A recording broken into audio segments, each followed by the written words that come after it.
You know that feeling when you move somewhere expecting peace and quiet, only to realize you've walked straight into someone else's power trip? Well, that's exactly what happened to me when I met Todd, our HOA president. And by the end of this story, Todd's going to wish he never crossed paths with me. I'm posting this on behalf of my friend Jake, who isn't on Reddit, but wanted his story told. This happened a few years ago, but I'm finally ready to share because the justice was so sweet, it deserves to be savored. When I first moved into this suburban neighborhood, I had such high hopes. You know the dream? White picket fences, friendly neighbors, maybe some community barbecues. Instead, I walked straight into what I can only describe as a petty dictatorship run by the worst kind of person. Someone who loved power but absolutely hated accountability.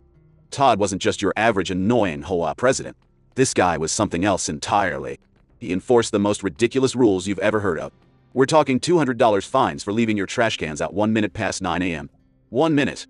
I watched him actually time people with a stopwatch from his window, like some kind of suburban stalker.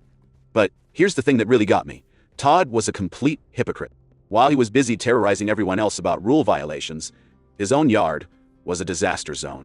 Unpermitted structures everywhere, a fence that was clearly taller than city ordinances allowed, and don't even get me started on the state of his landscaping. The breaking point came when I stained my fence. I had done everything by the book, gotten approval for the project, bought the approved stain color, the whole 9 yards. But when I went to the store, they were out of that exact shade.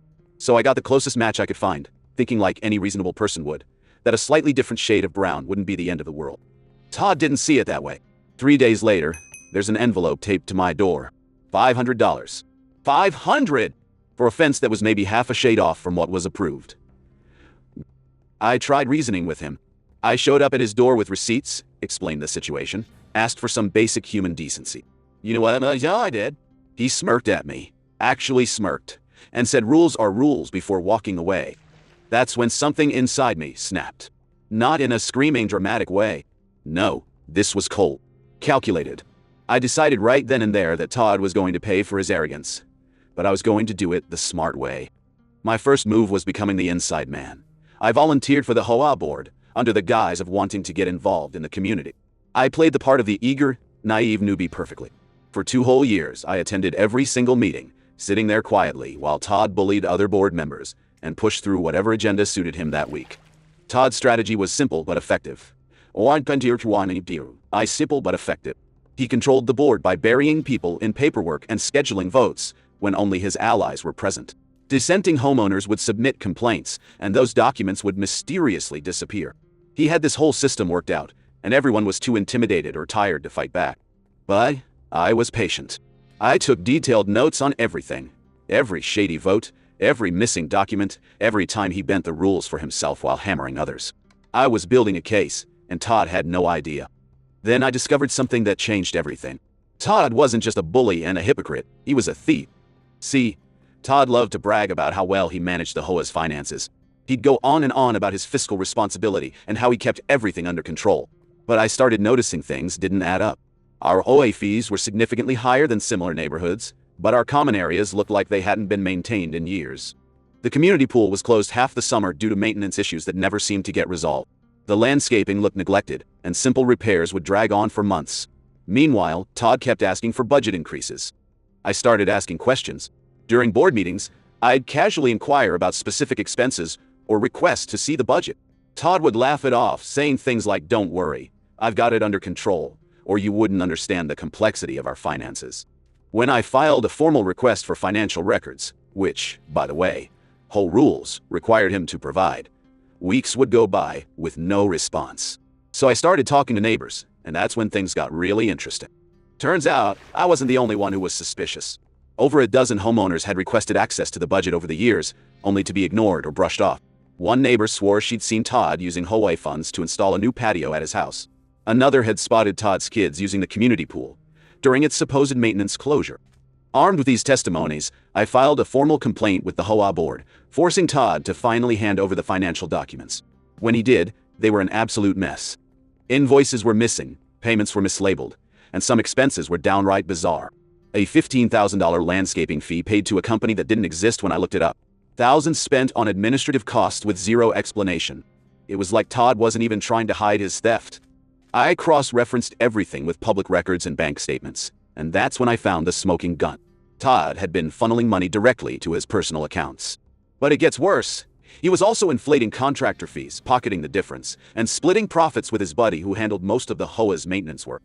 I compiled everything into a detailed report. Spreadsheets, photos, notarized statements from neighbors, the whole works. It was airtight, and I knew it would destroy him. The annual HOA meeting was typically attended by maybe 5 people who'd sit there half asleep while Todd droned on about community standards. But this year was going to be different. I spent weeks knocking on doors, explaining to neighbors that they needed to show up because there were some serious issues that needed addressing. I didn't reveal everything, just enough to get people angry and curious. By the night of the meeting, that room was packed like I'd never seen before. Todd started the meeting like always, going on about how difficult it was to manage the HOA and how much he'd sacrificed for our community. The man actually had the audacity to talk about fiscal responsibility while sitting on evidence of his own embezzlement. He stood there in his expensive suit, gesturing grandly about community values and financial stewardship. "As your president," he said, with that fake smile I'd grown to despise, "I'm proud to report another year of sound financial management. Your HOA fees are being put to excellent use, and I personally ensure every dollar is accounted for." I felt my blood pressure rising as he continued his charade. Behind me, I could hear Mrs. Peterson whispering to her husband about their broken mailbox that had been scheduled for repair for 8 months. To my left, the Johnsons were quietly discussing the pool filter that supposedly needed a $3,000 replacement, but never seemed to get fixed. Todd droned on for another 10 minutes about upcoming improvements and necessary maintenance, all while I sat there knowing exactly where that money had really gone. Into his personal accounts. Into his buddy's pockets. Into that new patio I'd watched him build with what should have been our community funds. Finally, he opened the floor for questions, probably expecting the usual softball inquiries about holiday decorations or trash pickup schedules. That's when I stood up. "Todd," I said, my voice carrying clearly across the now silent room, "I've been reviewing our financial records, and I have some questions about a few discrepancies I've noticed." His smile faltered just slightly. "Well, I appreciate your interest in community finances, but I don't think this is the time or place for that kind of detailed discussion. We can schedule a private meeting if you'd like." I looked him dead in the eye and said, "Actually, Todd, since these are community funds we're talking about, I think this is the perfect time and place. After all, transparency is one of our core HOA values, isn't it?" The room was dead silent now. You could have heard a pin drop. Todd's face was starting to turn red, and I could see a vein pulsing in his forehead. "I'm not sure what you're implying," he said, his voice tight with barely controlled anger, "but I resent any suggestion of impropriety. I've given years of my life to this community." That's when I reached into my bag and pulled out the stack of reports I'd prepared. "I'm not implying anything, Todd. I'm about to prove it." I started handing out copies to everyone in the room. The atmosphere shifted instantly. You could feel the energy change as people began reading. At first there were whispers, then angry murmurs, then outright gasps of shock. "This is ridiculous," Todd shouted, his composure completely cracking. "These are private financial matters. You have no right to—" "Actually, I have every right," I interrupted. "These are public HOA records that you're legally required to provide to homeowners upon request. Records that you've been refusing to share for years." Mrs. Chen stood up, waving her copy of the report. "Todd, this shows a $15,000 payment to Pacific Landscaping. I used to work in accounting. I looked them up. That company doesn't exist." "And what about this?" called out Mr. Rodriguez from the back. $8,000 for emergency pool maintenance in January? The pool was frozen solid in January? Todd was frantically banging his gavel, demanding order. But it was like trying to stop a tsunami with a teacup. The dam had burst, and years of suppressed anger and suspicion were flooding out. "Everyone needs to calm down," Todd yelled over the chaos. "This is clearly a coordinated attack on my character. This person," he pointed at me with a shaking finger, "has been plotting against me for months." 2 years, I corrected calmly. "I've been documenting your fraud for 2 years, Todd. Every fake invoice, every inflated bill, every dollar you've stolen from this community." The room erupted again. People were standing up, shouting questions, demanding answers. Sarah Morrison, who lived 2 streets over, was crying as she read about the thousands spent on administrative costs while her street's potholes remained unfilled. "You want to know what really gets me?" I continued, raising my voice to be heard over the chaos. "You had the nerve to fine me $500 for my fence being the wrong shade of brown, while you were stealing tens of thousands from all of us." That hit home with everyone. They all remembered their own ridiculous fines, their own battles with Todd's arbitrary enforcement of petty rules. The hypocrisy was staggering, and now they had proof of just how deep it went. Todd made one last desperate attempt to maintain control. "I demand that this meeting be adjourned immediately. This is harassment, and I won't stand for it." The only thing being adjourned here is your presidency, I replied. I'm calling for an emergency vote of no confidence. The vote wasn't even close. It was unanimous. 43 homeowners, 43 votes to remove Todd as president. The man who had terrorized our community for years was finished, and he knew it. As the votes were counted aloud, I watched Todd's face transform from anger to disbelief to something approaching panic. The reality of his situation was finally sinking in. This wasn't just about losing his little kingdom anymore. This was about criminal fraud, and everyone in that room knew it. When the final vote was announced, Todd stood up slowly, his face ashen. "You'll regret this," he said quietly, looking directly at me. "All of you will regret this." But I wasn't intimidated. Not anymore. The only person who's going to regret anything, Todd, is you. And that regret is just getting started. But I wasn't done with Todd yet. Not even close. See, removing him from power was just the beginning of his nightmare. The very next morning, I called an emergency board meeting with the remaining members. We needed to act fast before Todd could destroy any more evidence or try to cover his tracks. My first order of business was securing all HOA financial records and changing every password he had access to. When we got to the HOA office, which was basically a storage unit Todd rented with community funds, what we found was even worse than I'd expected. File cabinets were half empty with crucial documents missing. His computer was locked, and when we finally got it open, we discovered he'd been deleting files for weeks. But Todd had made a crucial mistake. He wasn't as tech-savvy as he thought he was. Everything was backed up on the cloud server our management company used, and I had connections who could help us recover deleted files. Years of fraudulent transactions, fake invoices, and email communications with his contractor buddy were all there. We hired the best forensic accountant in the city, a woman named Patricia Chen, who had worked on major corporate fraud cases. When she saw our evidence, her eyes lit up. "This is one of the most blatant cases of embezzlement I've ever seen," she told me. "He didn't even try to hide it properly." Patricia's investigation revealed the full scope of Todd's crimes. Over 4 years, he had stolen nearly $75,000, much more than we initially thought. He'd been creating fake vendor accounts, approving inflated invoices for work that was never done, and even billing the HOA for personal expenses like his family vacation. The most audacious part? Todd had been paying himself a management fee of $2,000 a month that was never approved by the board. He'd buried it in the budget under administrative costs, and counted on nobody bothering to check. While Patricia was building our civil case, I was working with Detective Martinez from the county fraud unit. Martinez was a no-nonsense woman in her 50s who had seen every type of white-collar crime imaginable. When I showed her our evidence, she immediately opened a criminal investigation.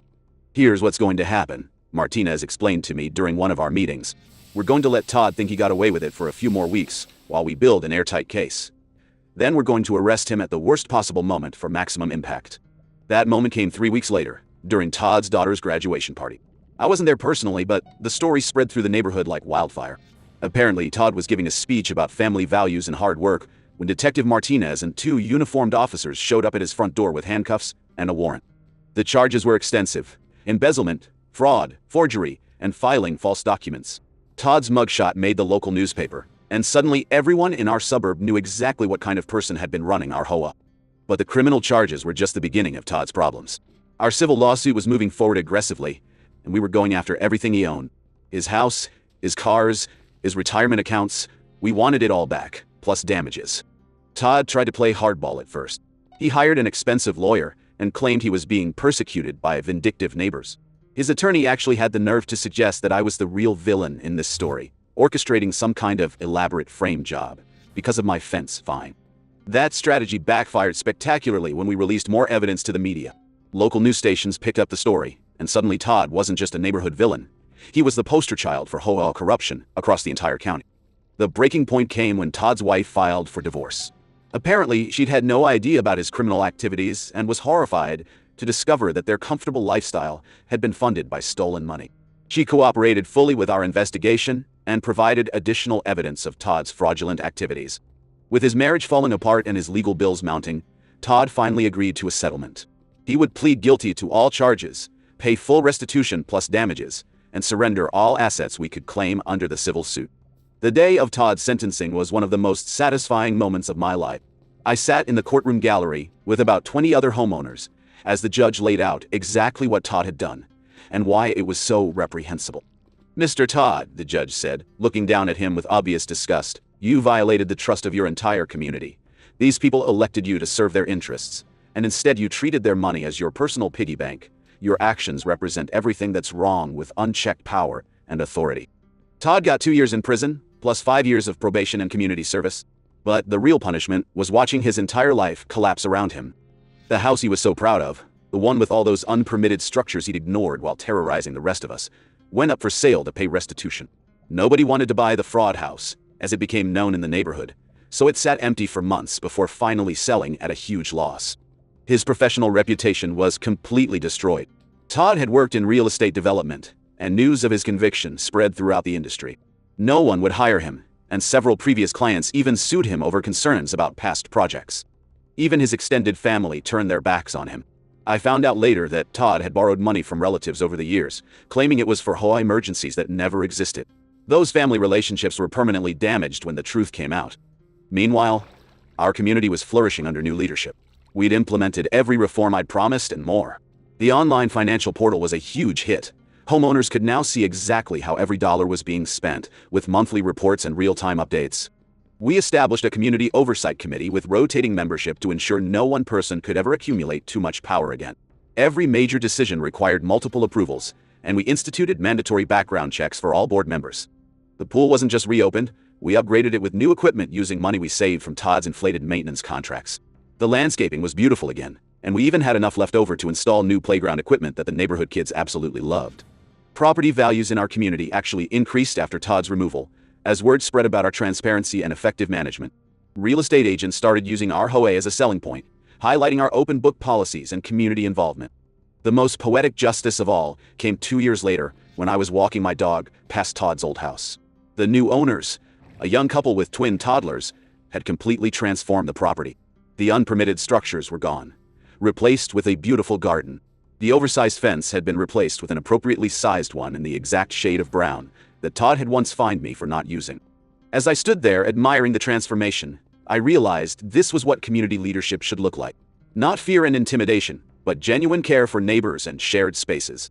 Not secret deals and hidden agendas, but transparency and accountability. Todd's legacy wasn't just his own destruction. It was a stronger, more united community that would never again allow one person to abuse their power the way he had. Every board meeting, every financial report, every community decision was now a reminder that we, the people, have the power to hold our leaders accountable. And the best part? 3 months after Todd's sentencing, I got a call from Detective Martinez. Apparently, Todd's case had inspired investigations into HOA fraud across 3 other counties. His downfall had created a ripple effect that was cleaning up corruption throughout the region. Justice, as I learned, isn't just about one bad actor getting what they deserve. It's about creating systems that prevent future abuse and inspire others to demand better from their own leaders. Todd thought he was untouchable, but he became the catalyst for exactly the kind of change he'd tried so hard to prevent. With Todd gone, we completely restructured the HOA to prevent another dictator from taking over. We implemented term limits, required multiple board members to approve any financial decisions, and created an online portal where all homeowners could access budgets and meeting minutes in real time. The transformation was incredible. The community pool reopened and actually stayed open. Our landscaping started looking beautiful again. And the best part? We lowered the HOA fees because we weren't funding Todd's lifestyle anymore. Every time I walk past Todd's old house, which is now owned by a lovely young family with kids who actually use the community amenities, I smile. Justice wasn't just served in this case, it was plated, garnished, and savored. Last I heard, Todd moved to a neighboring town where he apparently tried to join another HOA board. But here's the beautiful part. When they Googled his name during the background check, guess what came up? Every single news article about his embezzlement and fraud conviction. The man who thought he was untouchable, who believed his little kingdom would protect him forever, learned the hard way that every tyrant eventually meets their match. And sometimes that match comes in the form of a very patient neighbor, with a very long memory and a very detailed spreadsheet. You guys always say that patience is a virtue, and this story proves it. Sometimes the best revenge isn't the fastest revenge, it's the most thorough one.